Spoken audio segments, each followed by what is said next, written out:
Yes. Yes. Okay. So, dear all, dear friends, colleagues, we are very pleased, Caterina Rizulli and myself, to welcome you at the opening of this second series of online lectures about materials, construction techniques, and social identity in the Balkans and Eastern Mediterranean from prehistory to the pre-industrial era. I would like to remind you very briefly before I introduce our first speaker that all of you know, of course. But I would like first to remind, as I said very briefly, the aim and the scope of these lectures. The idea was and is still to bring together, invite to dialogue people and scientific communities that do not often meet each other, despite the fact that they work in the same or in neighboring areas or on similar topics from different points of view. These are mainly archaeologists and architects from different countries, but also historians, ethnographers, and artists who enrich with their own knowledge and particular look the way we see the built remains of the past. The common thread of these lectures, of this meetings, is the famous genius loci, the spirit of the place, which is connected in turn with the availability or the accessibility of raw materials, the communication routes, but also and more importantly, the gestures, those that allow us to speak about traditions in the narrow technical sense of the term, as well as in the broader behavioral sense of the term. All the talks of the first series of lectures of last spring have been recorded, and like the new ones, the lecture of today will be recorded and will be posted in the chain YouTube. Those of last year are already can already be found in the chain YouTube. You should type in the search window dialogues between past and present en français, because otherwise you get plenty of other dialogues in the past and present. And you will reach in this way the 5 video recordings from last year. Now, our today's speaker is Haris Procopiou, archaeologist, professor of Aegean prehistory at the University Paris 1 Panthéon-Sorbonne, member of the research laboratory ArScAn at Paris, Nanterre. She's a specialist of agricultural and craft techniques in the Aegean world and the Eastern Mediterranean during the Bronze Age. And not only in the Bronze Age, she has taken part in several excavations in Greece and the Near East and has led participatory ethnographic surveys in different countries, Greece, India, and Tunisia mainly, on pre-industrial techniques. In this context, Haris Procopiou is actively involved in initiatives for the safeguarding of endangered know-how, especially regarding the conservation of intangible heritage. She has coordinated or participated in many national and international scientific projects regarding technology of lithic tools and technological transfers, pre-industrial agricultural practices and past food practices, and Her research, her recent studies also focus on the role of the senses and emotions in the creative process. So her today's speak is about the reconstruction of agricultural and craft techniques in the prehistoric Aegean from an ethnoarchaeological approach. Hara, the floor is yours. Thank you very much. I'm very glad to start this cycle of conferences on a subject that, as you mentioned, Zoe, it's in the essential aspect in my research. So I will present you some case studies. I don't have a very academic presentation. I prefer to show you the approach, my point of view, and to have some questions about this ethnoarchaeological approach. Let's go. Mettre up. Very often we can read in some peer-review articles that ethnoarchaeology is a modern, contemporary approach.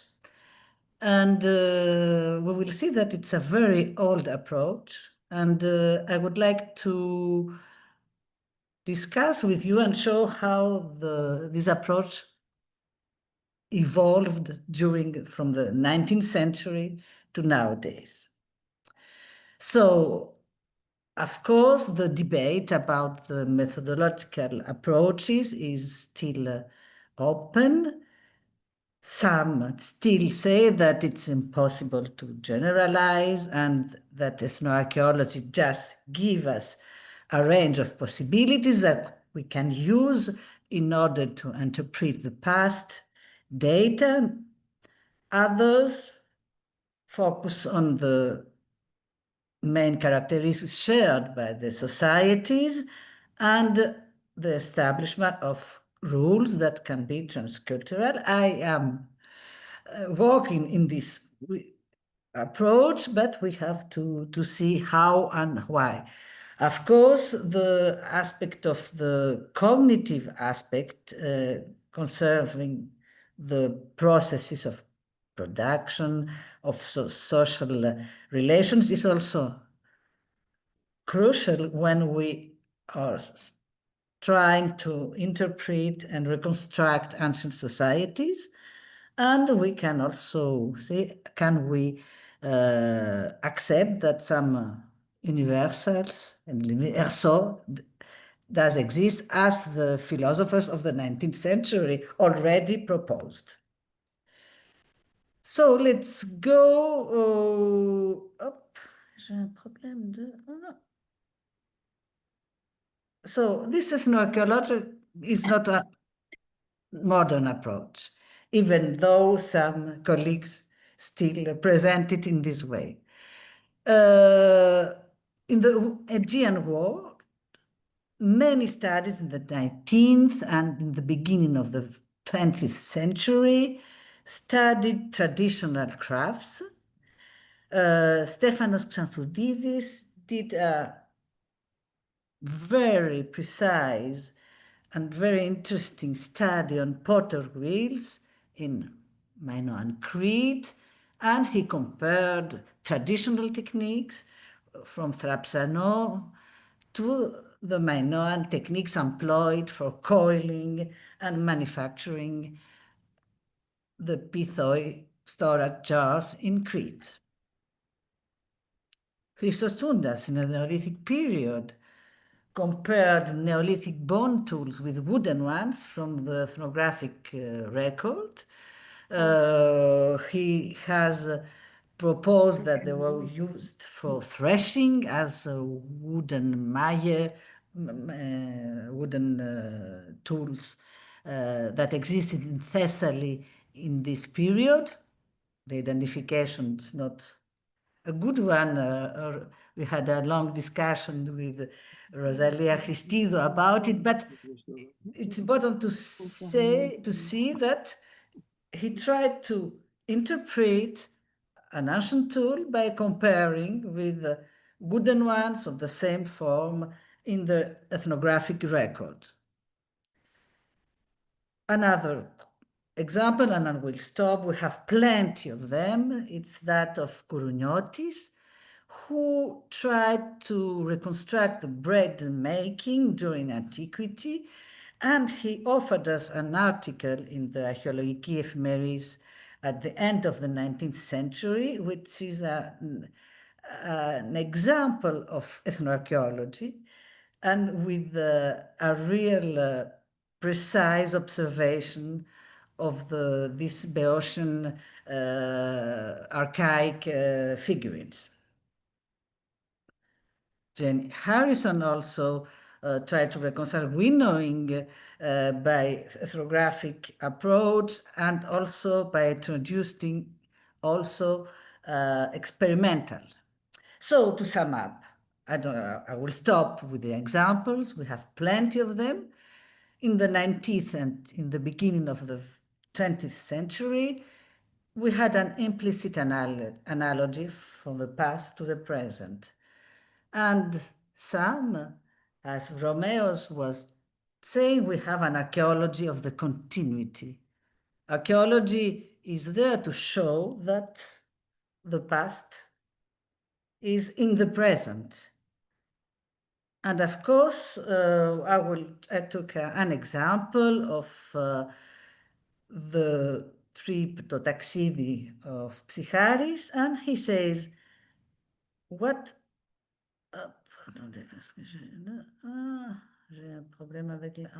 what are European scholars, scientists, archaeologists, linguists doing when they try to understand how people of antiquity lived? They all go to Greece, and it is as if they were speaking to the ancients. We have the same idea in the archaeologies of Karkavitsas. The peasant Elpida, a nice girl that lives in the village, compares herself with the archaeologists, and he says he got the books, but we had our soul. So it's this popular Greek that reflects the spirit of the past, and this Greek that use the same techniques, practices than in the past. So the continuity is there, and we can see it not only in Greece, but in the whole Europe.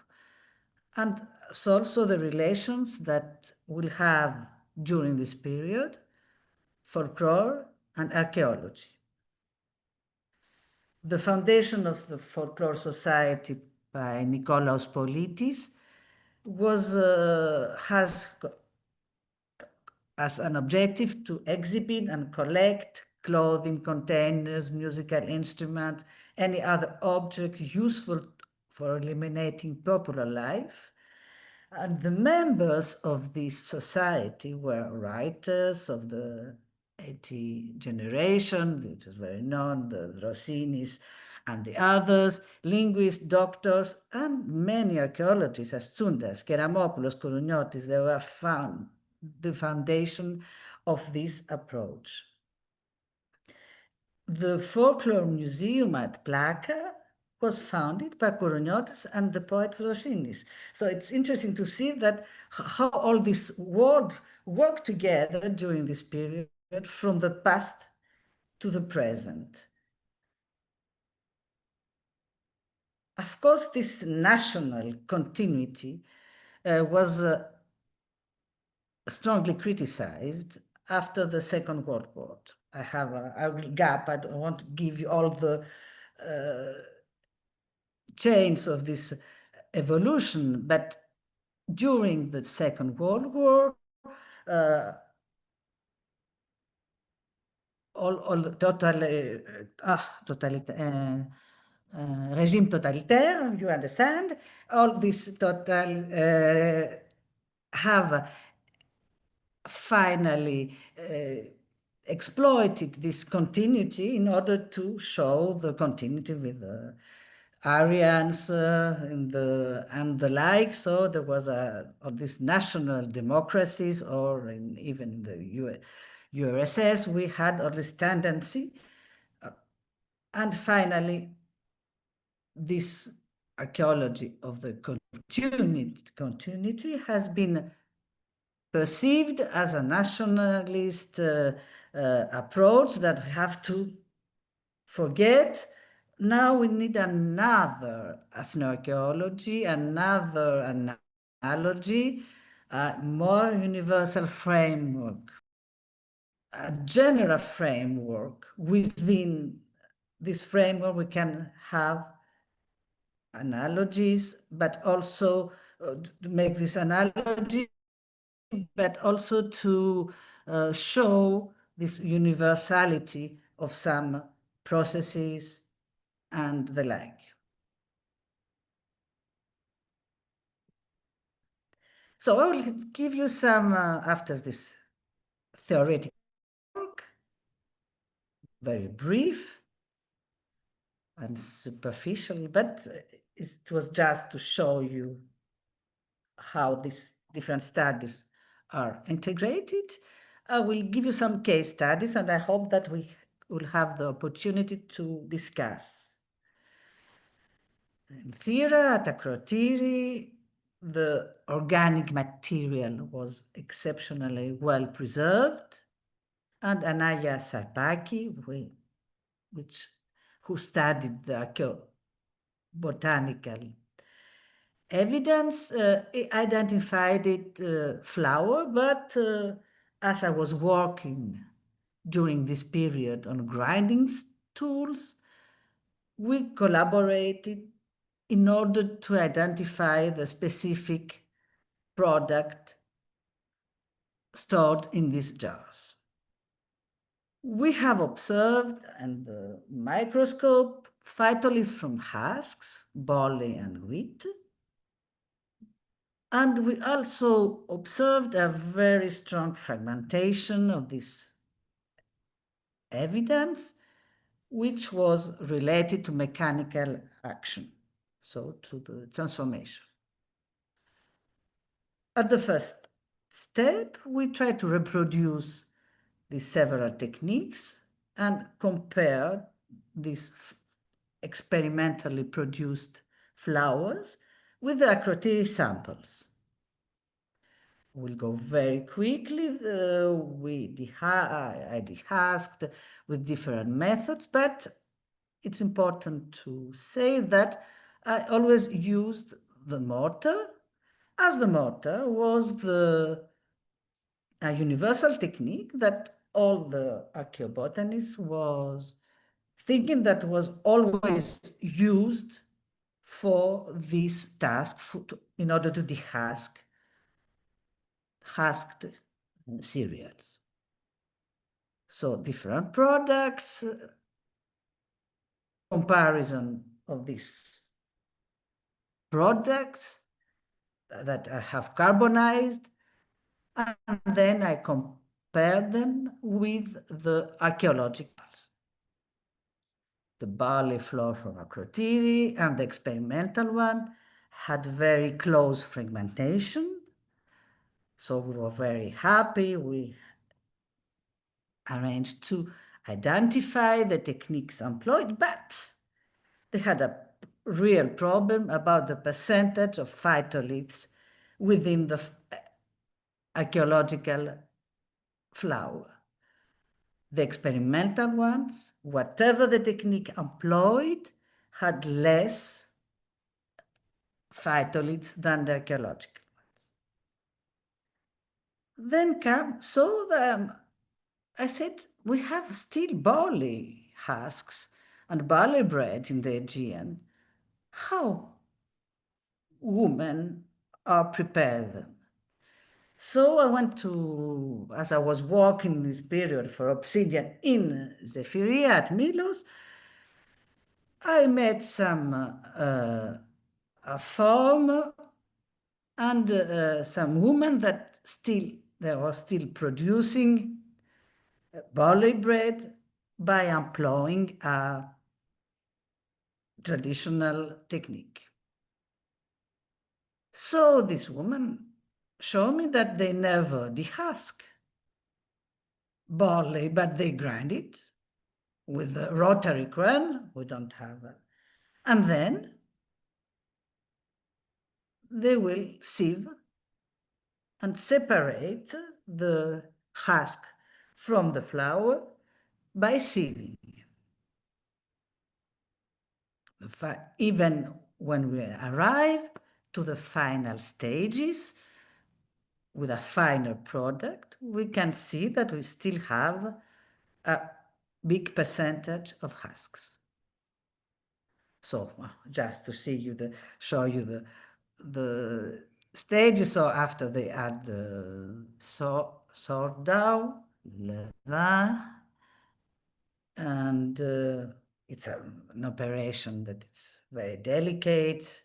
So we have to cross and pray that it will work, and it worked. The next morning, the woman prepared the dough with olive oil, anise, and as you can see here, after the kneading, which is really heavy and very long preparation for this barley bread, and then they're modeled and prepared very quickly, but just to show you all these different steps of preparation.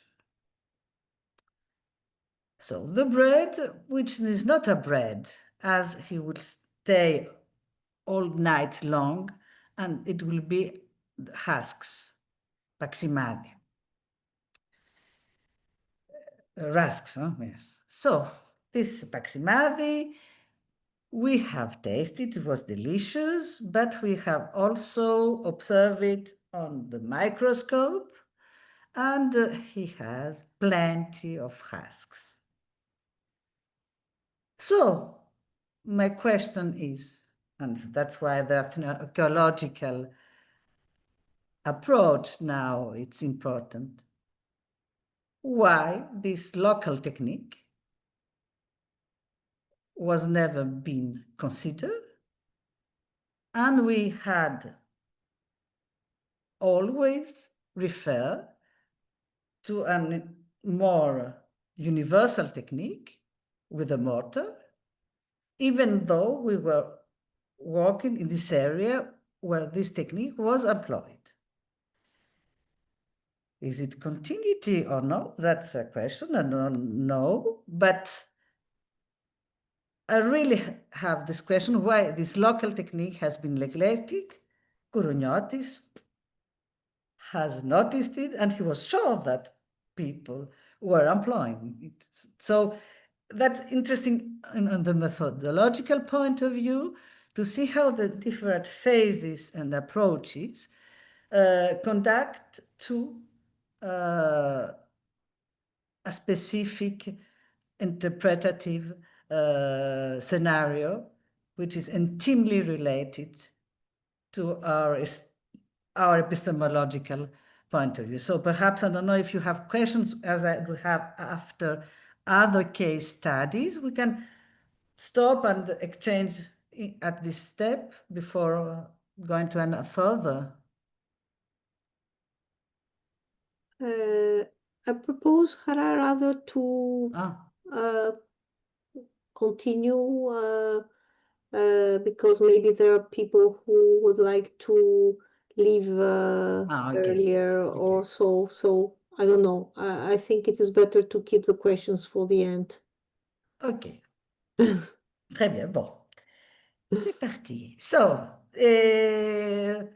second case study, very different. It's about the workshop areas, and these case studies come from Tunisia, where it was a PhD of Hatem Guettari, and we worked together within traditional stoneworking workshops, but I also worked in India with the local lapidary craftsmen in order to reconstruct polishing and napping techniques. I also worked to Pyrgos at Tinos, with some old craftsmen that still employ traditional techniques. All this comparative work in very different contexts, sociologically, as you can see, from India to Tunisia and to Greece, we have very different economic, social contexts. But I had the opportunity to observe the mobility of. So mobile workshops are very of the ethnographic record offers many examples, and the comparison with the archaeological data suggests that in Minoan, but also in Mycenaean Greece, very often a lapidary workshop is this. It's a man, perhaps, I think it's a man, we can discuss why, and with his toolkits, and he has all day long with the sun, the temperature, he can change the place of his workshop. I have observed this same mobility in Tunisia, and the case study is quite different but complementary, as in the same village we'll have both types of workshops that still coexist. We have the flexible workshop, as you can see here, with the waste. After the waste will be take off, so there's no workshop. But we have also some fixed workshops, and we also studied the patterns of waste, raw materials, in order to have a reference data and to compare with the archaeological data when we are excavating workshops. We have also the body, negative. It was we had all this type of observation in the architectural space. But we had also the opportunity to excavate a modern workshop. So you can't realize it here. We have this craftsman. He worked in this area for 30 years. So all the waste was going on, but there was as you can see, also this fine powder. Powder. Yes. That finally conducted to elevate the craftsman. And we have here an excavation, and we can follow the stratigraphy of the workshop, 30 years. We can see the winter with the charcoals, also his position and the like. So it was a really reference data about the taphonomic and also the creation of this. So that's also interesting for archaeology. It's a meter, and it's 30 years. How do this question of time, I think for me, it was very astonishing to realize that, yes, it's only, or it's too much or not enough, I don't know. It's a question of scale that I didn't have for the moment. So that's, so in this second case study was meant to show you how this ethnographic approach can create reference data for archaeologists that are really powerful tools in order to interpret our archaeological data in the field. So we are offering to all archaeologists who works in an excavation of workshops reference that can allow to interpret the archaeological data. Third case study. And in that case, we'll go further with the identification of tools, gestures, and afterwards, senses and emotions that are finally intimately related. I'm in India and I'm doing a classification of stone polishing tools. This Indian Mohan, a very good polisher, the oldest one of the village and the best one, was saying, but what she's doing? Because I was doing a classification by following the morphology of the polishers. So he stand up, I don't have this photograph, and he said, no, it doesn't work like that. This is the same tool because it's the courses of the grain. It's like a rubber. You have the same morphology in the beginning, and then by use, the morphology will change completely. So for him, the only sense is the raw material, the stone, and also, of course, the coarseness. And so they were using it with even, and that is also very interesting to see in what stage the tool is not used. They will use it till the end in India, but also in Greece, in Tinos. My grandfather had also some polishing tools, and as it was so, man, I take a bone tool, and voila, and you can see. So this, I observed the same way of using these tools from India to Tinos. And also I compared with the archaeological ones, and you can see here stone tools from Malia and the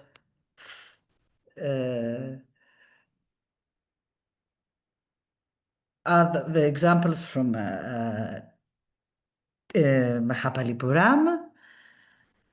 So I realized that we have published some years ago different type of tools, but they are the same tool in different stages. And you can see here, for example, the same tool in India and Ziguries. So here we are with an example of universal techniques. They are not the process of polishing, it's a universal one. So we could see, and that was another example. It's a polisher from the Malia Palace, and it was the same dimension, the same raw material with this one. It was really from a millimeter. So it's something happens. There is really a process that is standardized and universal. These techniques are universal. You can see here in India, you can see it in Tinos, but you have also some differences. And these differences are often related to the body position. You can see here that is the final stage of polishing, and you have the Indian craftsman, and the Tinos one, the Greek one. You can see that his hand is different. The way they are doing the same technique, the same process, the same stage, but the hand is not the same. Why? Because the body is not, the stand up, the other isn't. And I am distribution of used-wear traces on prehistoric stone tools seem to suggest that they were on the floor and not stand up, but I don't have enough data. I feel it. We have to show it better, but I'm almost sure that yes, they are in the ground and not stand up, as we like to represent them in the many manuals of technology. The polisher also measure with the hand, and the best polisher has a tactile acuity.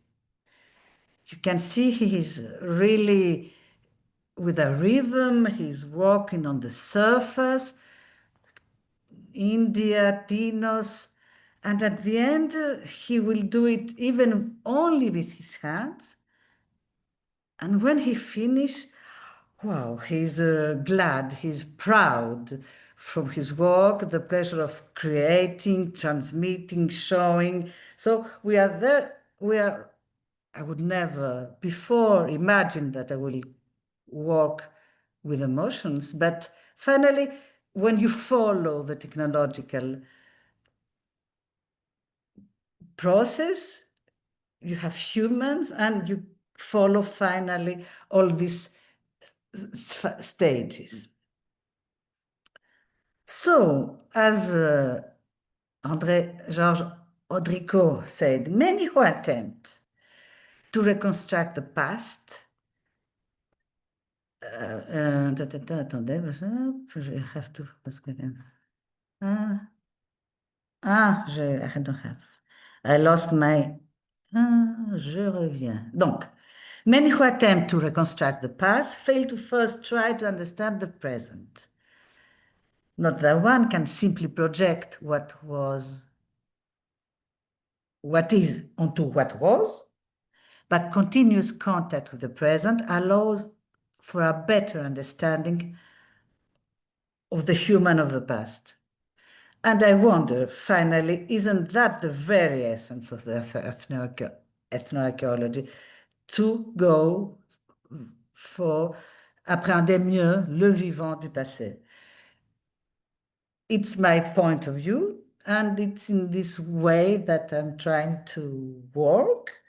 And perhaps I will give you very quickly the last case study with the art that we are working in Tunisia with the community of El Guettar about traditional arts, but also here we have also experimental reproduction of prehistoric arts from Syria and perhaps from Greece, and also a program with the local communities. So the past was the beginning, some shares of an art found in Syria, Shairat, early Bronze Age period, and also at Malia in Crete. I found a tool that could have been used for soil working, so it can be a share of an art, or it could be also a manual. But we have use-ware traces that are related to the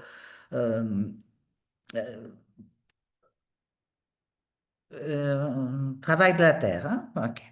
So, for experimentation to ethnography, we, instead of experimenting in France, we went with in Tunisia, and I collaborated first with the makers of arts, the craftsmen at Béja. Béja was a small town with 100 of workshops of art production. As the area was very fertile, it was the area for Syrians, for Rome during the Roman period. And actually, nowadays we have only 3 workshops. And as you can see here, this workshop in the Medina, and here a small art It's not a model, but it's a toy, a boy toy for boys, as this activity is a male activity. So we tried, I will go very quickly, we employed this ord at El Guettar in the south of Tunisia, but we have also collaborated with the local lapidary craftsmen in order to reproduce some of the shares. And once these shares produced, we can also see here that all the study of the workshop permit us also to observe the social life within the workshop, with children observing, reproducing, playing, and learning the future task if they will follow the father's activity. But time changes, so small girls also try, as you can see here. So these shells that were produced, the Cretan one and the Syrian one, were used in the field with the peasants that still working with the plow, and as you can see it here, it was interesting to see that at the beginning, the peasant was thinking that it was impossible to work with stone, with a stone shell, but he finally said, but it's not so bad, finally it works. So we finally compared the result with different shells, also with the actual one, with metal one. We have usewear traces. It is a future of scientific, but I would like now to finish with this project within the community, with schools, but also the local,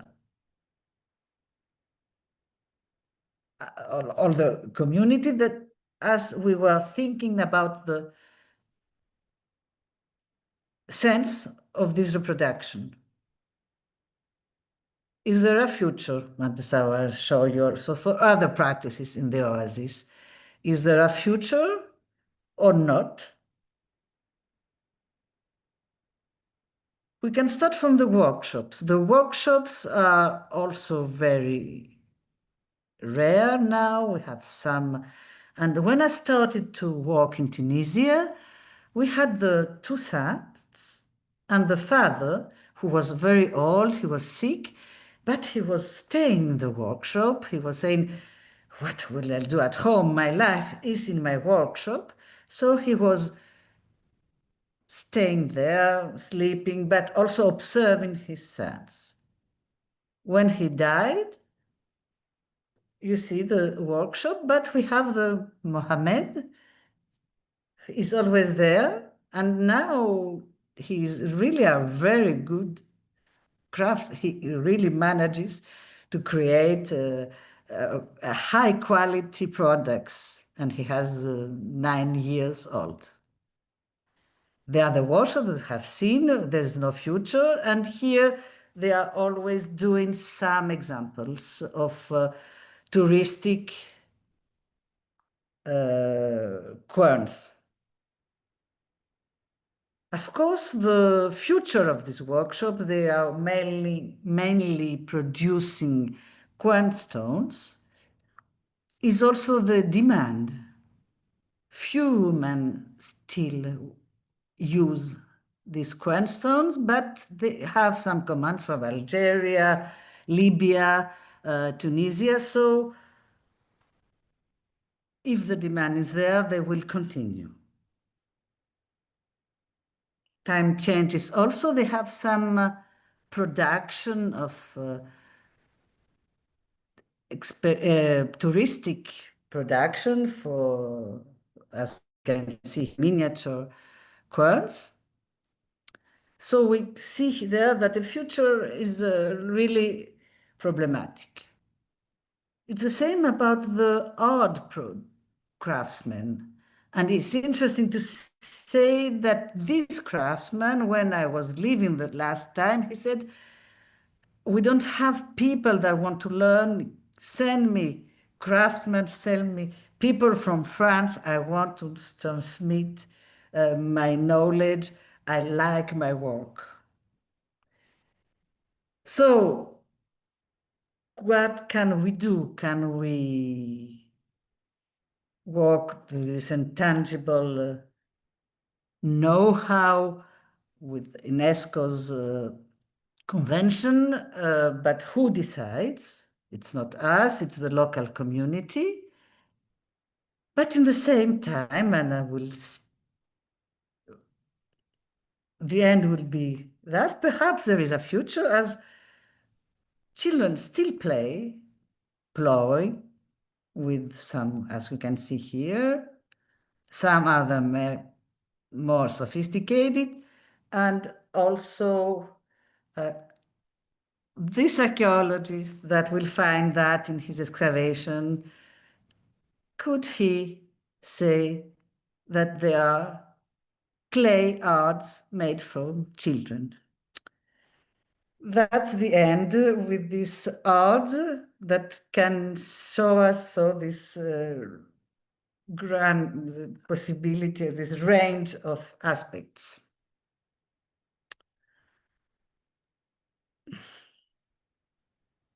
Thank you very much, Hara, really. I'm sure that there will be plenty of reactions and questions.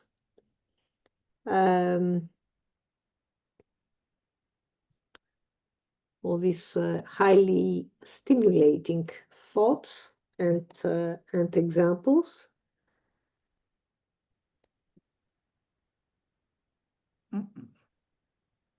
Okay. Katerina, no, this is uploading. Maybe our guests can have the first questions. Absolutely, absolutely. Maybe Tanya Valamotti would like to ask first the question. Thank you. First, I would like to congratulate you on your initiative.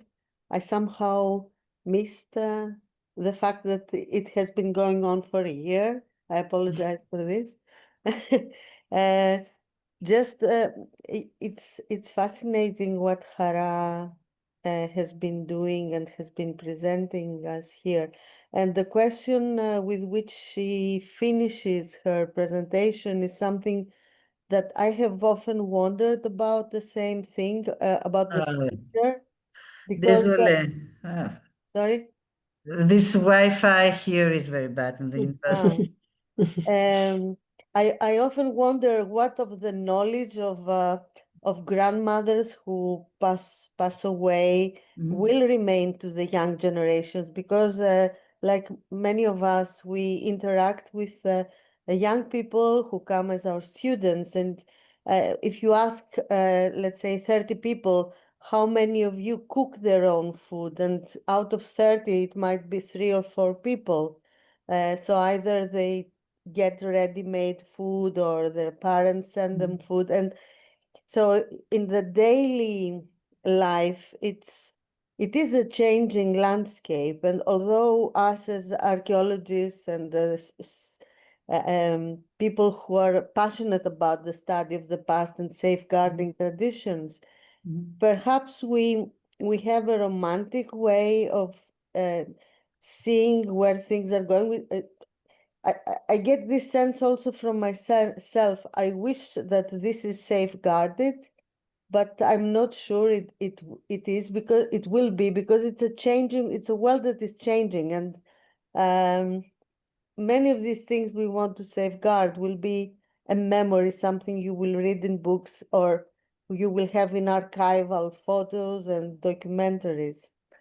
I'm not optimistic in this respect, but just wanted to contribute my experience from my students and interacting with their grandmothers and yeah. Yes, I totally agree. We can't choose. It's the people that will do it or not. But in Tunisia, in India, it depends on the context. But we have also finally in the Milos, for example, that I had this opinion also. I said the young girls were studying, but finally they are doing it. Mm. So yes, There is some hope then. yes. Oh. Thank you. Maybe Catherine Lara had a question or Yes. remark. Thank you. Yes, I had a question about, I think it was your case study too, where you mentioned this modality of mobile craft people. And I was wondering, I think it was a Greek case study. You mentioned something about craft people moving to work in different places. And I didn't understand if it was within the village or if they moved in a regional scale. What was the scale of this mobility pattern? But I didn't. You have both. So at first, I'm sure that it's in the scale of the household, even that they are keeping the toolkits inside, and very often, finally, we are identifying a workshop in the prehistoric record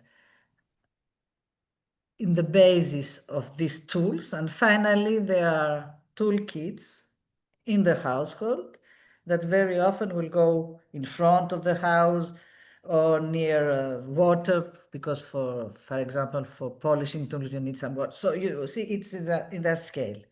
But on the other hand, this big mobility and this flexibility, I'm sure that contributes to a more important mobility in the regional, perhaps, level. And of course, in our period, we have also mobility of craftsmen that are going with Egypt or the Near East. So there are different scales of this mobility. Indeed. Yes, thank you. I was asking you that because it's very common in archaeology to talk about itinerant craft people. But in my sense, I think we could do more from an ethnographic perspective to better identify these kind of modalities. So I think your work is great in that sense. Thank you. Merci.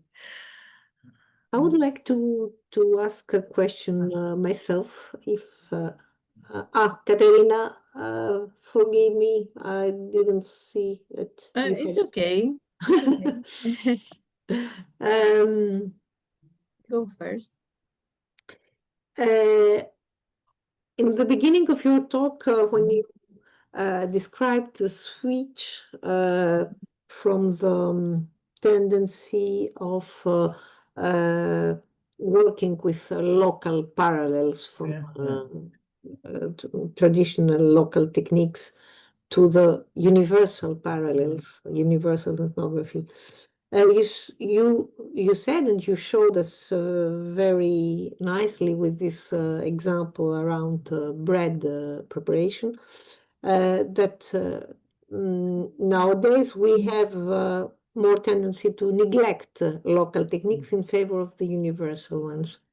Do you think that this is because we are afraid to be accused for a sort of nationalism or folklore, or is it a real methodological choice, you think, or rather sort of fear to be considered as yes, traditional nationalist. I don't know. Yes, I think it's that's a huge aspect, but I think to simplify that, it's how you consider continuity. I will take the example of barley. I don't say that these two women have the blood of Penelope in the veins and they're descendants of this glorious Greek civilization, but that in this island, that we had always barley, which is adapted in this environment, with its technique was adapted. Why not a continuity? Why are we afraid of this continuity? So some of them do exist. As Catherine showed, Valentine Roux, who showed about ceramic traditions, there was millennia. So they do exist. And I'm sure that they have the same bread from Akrotiri, from Bronze Age to now. The barley bread was the same. We have shown it was the same technique, the same, but it's a big difference to consider this continuity of know-how, which is adapted to the environment, to the techniques, and to consider that they are descendants of the glorious. Yes, the question is that I mean the issue is that probably if we had a very similar parallel from another part of the world, we could be, we used it to sustain the hypothesis of using greenstone rather than the mortar. You would be accused for going to search parallels at the other end of the world and not having enough arguments to correlate the two. So we have the impression that actually between the distant analogy, who is always a little bit risky because we don't know the mechanism between the two actions, the past and the modern, and the fear to be accused for local interest. Ultimately, we neglect, indeed, some obvious or less obvious situations, and this is regrettable. Thank you for pointing this out. Caterina? Okay, so thank you, Zoe, for giving me a pass for my question.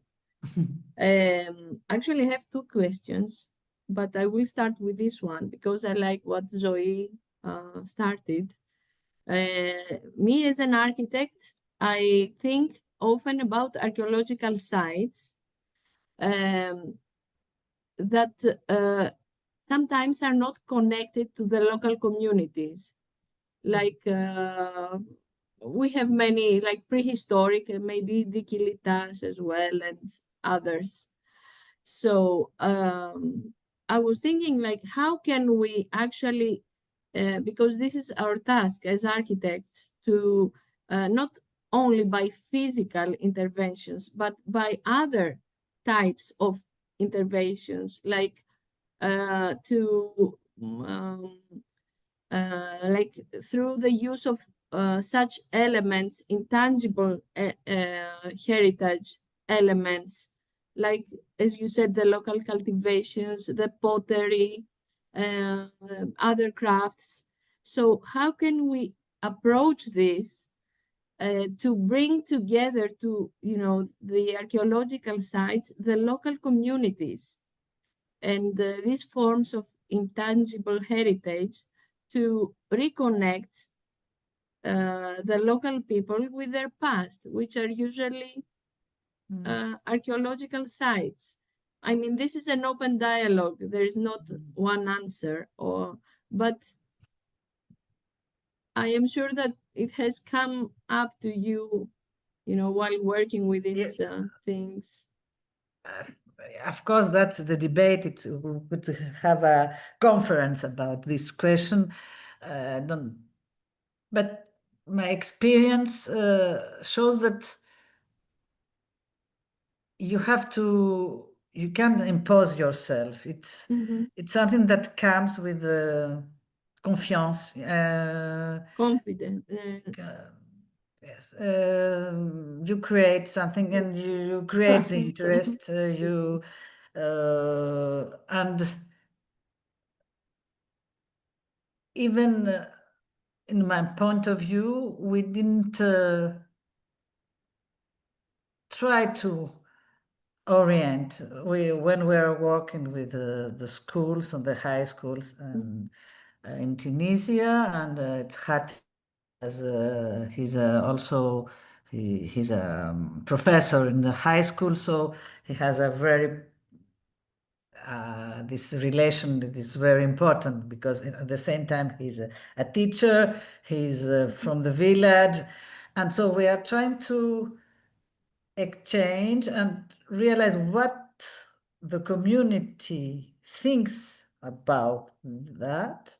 And we realize that some of them, these practices, they wish to continue, some others no. And they also are a duality, quite contradictory. They are proud, they like the tradition, they are the past, but on the other hand, they are poor, it's a hard work. So you have all these relations that are these aspects that are intimately related. You are proud, but you are poor, and you don't want that your children still will be poor. So you see, it's and so how do you do, for example, for the grinding stones? And I remember I was ashamed when they had this big quads. It's a week of work or 10 days, and they are saying it's €5, something. And I said, but you're poor, you have to make a better price. And they said, but the women that buy them are poorest than we are. We can't, and there you realize you're the Occidental, but of course for the tourists, I said no, because they were, the price was 10 cents of euros for the touristics. I said, no, that you can go for the tourists. Okay, I see. So it's, yes. Okay, thank you, Hera. Thank you so much. We have a question for Christos Koutelis. Yes, hello. First, I'd like to congratulate Ms. Procopiou for her excellent lecture on this issue. But I would like to I kept my question for the end, because I would like to ask you something which doesn't have to do with craftsmanship, but has to do with agriculture and the landscape. In case you have noticed that in your research about the agency area and its possible similarity to other areas. My question is this: that and that in this very characteristic agency islands landscape, we can see a lot of actually there must be millions of these supporting stone-made walls, which up to my knowledge they are made there for actually this question: are they made there for keeping the soil for agriculture? And is this correct? Yes. And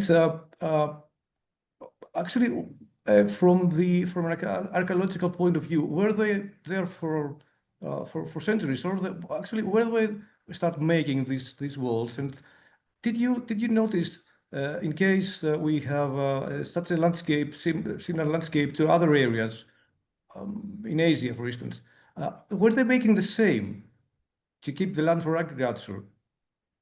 Yes. Am so I clear in placing the question? Yes, Did yes, you it was understand very what I'm clear. asking for?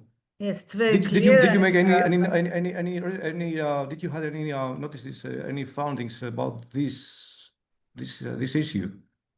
Thank you. So it's huge, and there is a project about ancient terraces, and there is a, so we have traces of Bronze Age and perhaps Neolithic terraces, and this is always a universal technique. We can find it in Asia, so because it's against erosion.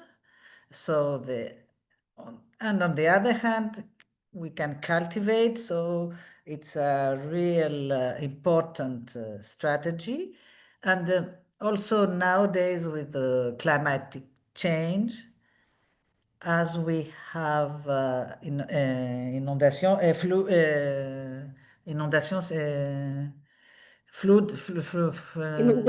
Inundations. inondations. Non, tu es sûr? C'est pas In Greek? πλημμύρες. Flooding. Floods. Yes. Floods. Καλά το έλεγα το φλου. Flow. So they are trying to walk in the terraces because they realize that in the areas that agricultural terraces were preserved, we don't have flow. So it's a protection. So you can see this know-how. It's a very nice example how this know-how that starts from the Neolithic to during the Bronze Age, medieval, classical, and he never stopped. We forgot the terraces. We have them, and now we realize that it was not such a bad idea. So you say that this was an ancient technique, practically. Yes. Yes. And in the agency area, they don't use it anymore, of course. But I suppose they are using this technique somewhere else in the world now. Said.